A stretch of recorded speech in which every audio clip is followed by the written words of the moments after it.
Iniimbita ko nga pala kayo dito sa may Ilaya, Divisoria. Beside Astrotel, Recto Ave. Sana matikman nyo yung siopaw ko. Boss, anong pangalan nyo? Dos na lang, Boy Kaldag, boss. Boy Kaldag? Bakit ba tinawag na Boy Kaldag? Di ko alam, pero sabi nila, Boy Kaldag daw eh. Ayun, kumakaldag. Kumakaldag. Gusto ko yung ganun. Gusto ko yung may ganun eh. Gusto ko napapaganon eh. Kasi napapahawa rin ako. Ay, Kaldag eh, kaldag. Para sa akin, di kumakaldag. Sa kanya lang.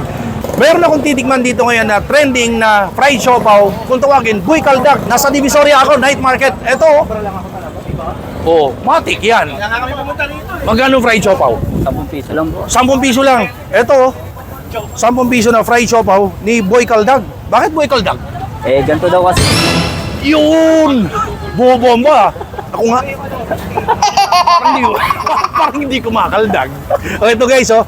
Pakita ko sa inyo, ha. Fried siopaw, 10 pesos lang. Ni Boy Kaldag. Tiki man time.